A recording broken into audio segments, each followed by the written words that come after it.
எதுக்கு எடுத்தாலும் கோவப்படக்கூடாது. பொறுமையா விசாரிச்சாதானே உண்மை என்னன்னு தெரியும். சும்மா ஊரார் பேச்சை கேட்டுக்கிட்டு ஆட வேண்டியது.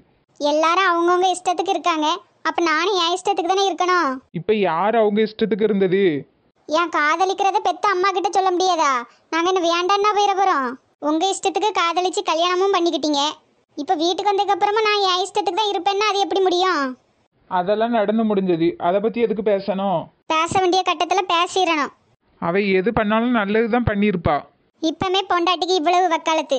வக்காலத்துலாம் இல்லை, அவளை பத்தி எனக்கு தெரியும், அதனாலதான். அப்ப இவ்வளவு வருஷம் பெத்து வளர்த்து ஆளாக்கி விட்ட அம்மாவை பத்தி ஒன்றும் தெரியல. எல்லாம் நல்லா தெரியும், அதான் இப்ப ஊரார் பேச்சை கேட்டுக்கிட்டு ஆடுறீங்களே. ஊர்ல உள்ளது என்ன சும்மாயே சொல்றாவ? நடந்ததை தானே சொல்றாவ. ஊர்ல 4 பேர் 4 விதமா பேசுவாவ, அதையெல்லாம் நம்பினா முடியுமா? ஆமா, பேசுறாவ 4 விதமா. ஐயா வாங்க, என்ன இவ்வளவு தூரம்? அதான் இந்த மாசம் வட்டியே நேத்தே கொண்டு வந்து கொடுத்துட்டேன் ஐயா. எம்மாடி, நீ என்னமே எனக்கு வட்டி எல்லாம் ஒன்றும் கொடுக்க வேண்டாம். கொடுத்த வரைக்கும் போதம்மா. ஐயா என்ன சொல்லுதியே? இது வரைக்கும் நான் வாங்கிட்டு மீட்டர் வட்டி, ஸ்பீடு வட்டின்னு அப்படி இப்படின்னு வாங்கினது 1,00,000 சேர்ந்துருக்கு. இந்த அம்மா அந்த பணத்தை பிடி. ஐயா என்ன சொல்றீங்க? எனக்கு ஒண்ணுமே புரியலையே. இது வரைக்கும் நான் உனக்கு தப்பா கணக்கு காட்டி தப்பா வாங்கிட்டு இருந்து வட்டி பணம் வாங்கிட்டு இருந்தேம்மா. இந்த பணத்தை பிடி. ஆனா ஐயா நான் உங்களுக்கு 50,000 ரூபாய் பணம் கொடுக்க வேண்டியிருக்கு. உன் கடனெல்லாம் அடைச்சாச்சுமா. என்னையா சொல்றீங்க? கடன் அடைச்சாச்சா? யாரு? என்னம்மா இப்படி தெரியாத மாதிரி நடிக்க?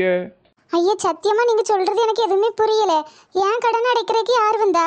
1000 2000 பரவாயில்ல, 50,000 ரூபாய் யார் ஐயா அடிச்சா? நீங்க சொல்லுங்க. உன் மருமவதாம்மா. மருமகளா? ஆமாம்மா, அந்த பொண்ணு தான் காலையில் வீட்டுக்கு வந்து 50,000 ரூபா முழு பணத்தையும் கையில் கொடுத்துச்சு. அது மட்டும் இல்லாமல் என் அறிவு கண்ணையே திறந்து வச்சுட்டா. பொண்ணுங்ககிட்ட எப்படி பேசணும், இப்படி தனியாக இருக்கவங்ககிட்ட ஸ்பீடு வட்டி, மீட்ரு வட்டி, அந்த வட்டி இந்த வட்டின்னு பணம் வாங்கக்கூடாது, அப்படி இப்படின்னு எனக்கு பாடம் நடத்திட்டா. போ பரவாயில்ல தாயி, நல்ல பிள்ளையாக தான் மருமவளாக பிடிச்சிருக்கா. உனக்கு ஒரு கஷ்டம் வந்த உடனே எப்படி துடிக்குது அந்த பிள்ளை. இந்த காலத்தில் இப்படி ஒரு மருமகளா? அந்த பொண்ணு இந்த வீட்டுக்கு மருமவளாக வர்றதுக்கு நீ கொடுத்து வைக்கணுமா? அதாம்மா நான் திருந்துட்டேன். இத்தனை வருஷமாக வாங்கிட்ட வட்டிங்கிற பேரில் வாங்கின பணம் 1,00,000 ரூபா சேர்ந்துருக்கு. அதை வாங்கிக்கம்மா. ஐயா எனக்கு அந்த பணம் வேண்டாம், நீங்களே வச்சுக்கோங்க. அப்படி சொல்லாதம்மா, இது என் பணம் இல்லை, உன் பணம். வாங்கிட்ட தான் இருக்கணும். நீ உழைச்ச காசு, நீ வச்சுக்கம்மா. உன்னை தப்பாக பேசுனதுக்கு என்னைய மன்னிச்சிருமா.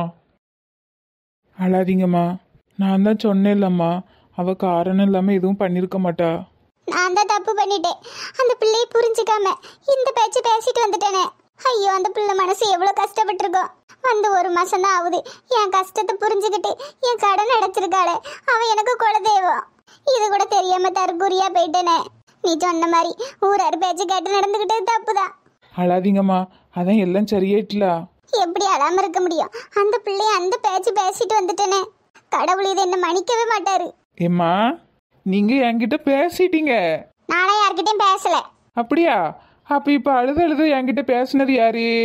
சந்திரகனி இல்லையா? யாரு யாரு யாரு? அந்த பக்கமா நின்று சிரிக்கிறது தெரியுது. ஒரு வழியா நம்ம சண்டை முடிஞ்சிட்டுன்னு நினைக்கிறேன். எம்மா எம்மா நில்லு எம்மா. அண்ணி அழாதீங்க அண்ணி. நீங்களாவது என்னை புரிஞ்சுக்கிடுங்க மைனி. நான் எந்த தப்புமே பண்ணல. எம்மாடி இங்க யாருமே ஒன்றும் புரிஞ்சுக்கிடாமலாம் இல்லை. நீ எந்த தப்பும் பண்ணலன்னு எனக்கு தெரியும். அண்ணி எதுவும் வருத்தப்படாதீங்க. சித்தியும் தம்பியும் உங்களை புரிஞ்சுக்கிடுவாவே. அள்ளி இல்லை என்ன இப்பதானே கொஞ்ச நேரத்துக்கு முன்னாடி மூஞ்ச கட்டிட்டு போனா, இப்போ என்னத்துக்கு வந்து நிக்கா? கொஞ்சம் இரு, தனியா விடு. பூரணி அது இல்ல. எப்படில இப்படி கோவப்பட்டுட்டு எதுவுமே தெரியாத மாதிரி சிரிச்சிட்டு வந்து நிக்க? அவிய மனசு எவ்வளவு கஷ்டப்பட்டிருக்கோம். கொஞ்ச நேரம் தனியா விடு. ஏட்டி பூரணி அது இல்லட்டி. அப்ப வேற என்னல? அம்மாச்சி விஷயம் தெரியுமா? அம்மா என்கிட்ட பேசிட்டாவ. இல்ல என்ன சொல்ற? உண்மையை சொல்றியா பொய் சொல்றியா? ஏட்டி லூசு, இதுல யாராவது பொய் சொல்லுவாங்களா? உண்மையே தான் சொல்றேன். ஐயா என்னையா சொல்ற? என் கண்ணை என்னால நம்பவே முடியலையே. இது எல்லாத்துக்குமே காரணம் அள்ளிதான். என்னல சொல்ற? ஆமா பூரணி. அண்ணி அப்படி என்ன பண்ணிய? பூரணி அவசரப்படாத, அம்மாவே வந்து சொல்லுவா பாரு. என்னல சொல்றா? சித்தியா? என்னால நம்பவே முடியலையே. எம்மாடி சந்திரு, முத்துப்பாண்டி சொல்றதுல உண்மையாம்மா? சித்தி உன் கோவத்துல மறந்து தம்பி அண்ணியை ஏத்துக்கிட்டியா? எம்மாடி சொல்லுமா. இருமா சொல்றேன். பாத்தியலா, நம்ம இங்க இவ்வளவு கேள்வி கேட்டுட்டு இருக்கோம், அவிய நேராவிய மருமவளை தேடி தான் போறவ. சரி சரி, இனி மாமியாரையும் மருமவளையும் பிரிக்க முடியுமா? அம்மாடி மருமவளை, என்னைய மன்னிச்சிருமா. ஐயா அத்தை, என்ன பண்றீங்க? எந்திரிங்க. சித்தி, இம்மடி சென்று எதுக்கத்தை இப்படி பண்ணீங்க? இல்லம்மா மருமவளை, உன் காலில் விழுறதுல ஒரு தப்பு இல்லை. நீங்களாம் நினைக்கலாம் நான் எதுக்கு இவ காலில் விழுந்தேன்னு. நான் ஊரார் பேச்ச கேட்டு இவளுக்கு எதிராக நிறைய தப்பு பண்ணிட்டேன். அதெல்லாம் எந்த கோயிலுக்குள்ளன்னு போனாலும் அந்த பாவத்தை கழுவ முடியாது. அதான் என் மருமவ காலில் விழுந்தே நான் மன்னிப்பு கேட்டுட்டேன். எம்மாடி, உன்னைய புரிஞ்சுக்காம நான் எவ்வளவோ வார்த்தையால திட்டிட்டேன், என்னைய மன்னிச்சிருமா. ஐயா அத்தை, எனக்கு ஒரு அம்மா இருந்தா என்னைய திட்ட மாட்டாங்களா? அந்த மாதிரி தான் நான் உங்களையும் பார்த்தேன். அதுக்கு இல்லம்மா, உன்னைய சனி என் பீடு அப்படி இப்படின்னு என்னெல்லாமோ பேசிட்டேன், என்னைய மன்னிச்சிருமா.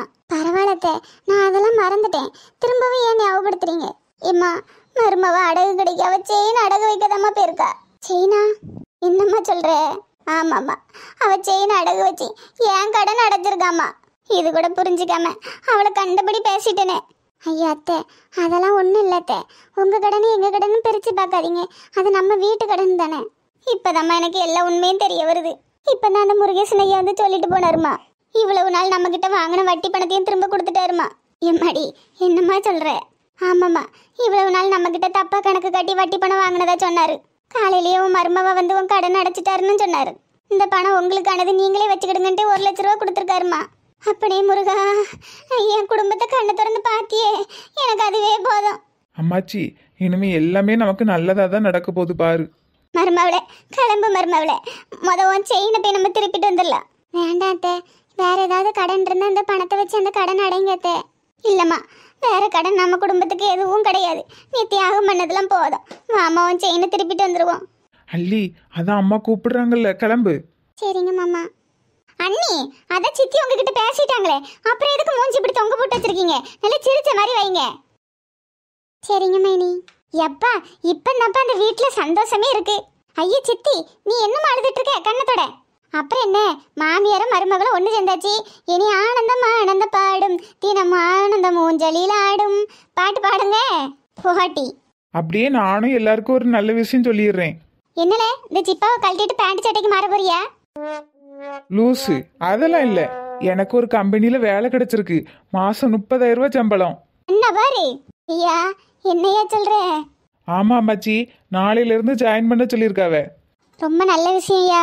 பாரா, மாமியாரும் மருமகளும் ஒன்று சேர்ந்தாச்சு, அம்மாவும் பையனும் பேசிக்கிட்டாச்சு, வேலைக்கு வேலையும் கிடச்சிக்கிட்டு, போன பணமும் திரும்ப வந்துருச்சு. ஆமாம், எல்லாம் நல்லதாகவே நடக்கு. யாரு கண்ணும் படுறதுக்கு முன்னாடி குலதெய்வ கோயிலுக்கு போய் ஒரு பொங்கலை போட்டுருணும். நேரத்தை கடத்தாம இந்த வாரம் ஞாயிற்றுக்கிழமையே போலாமா? சரிடி. வேற என்ன, எல்லாம் என் மருமவ இந்த வீட்டுக்கு வந்த நேரம் தான். அடேங்கப்பா, எல்லா மாமியாரும் எப்படிதான் இப்படி பல்ட்டி அடிக்கிறீங்களோ எனக்கு தெரியல. ஏம்டி, இவ்வளவு நாள் நீ என்னென்ன பேசிட்டு இருந்த அண்ணிய? இப்ப என் மருமவ வீட்டுக்கு வந்த நேரமா? சரி, நடத்து. அம்மாடி மருமவளே, நீயும் முத்து பண்டியும் போய் அடகு கடையில வச்சு செயினை திருப்பிட்டு வந்துருங்கம்மா. சரிங்க அத்தை. நம்ம விட்ட பணம் எல்லாம் கிடைச்சது உன்னால மட்டும்தாம்மா. உனக்கு தான் நன்றி சொல்லணும். ஐயா அத்தை, நான் என்ன பண்ணேன்? எதுக்கு இப்படி பெரிய பெரிய வார்த்தையெல்லாம் பேசுறியே?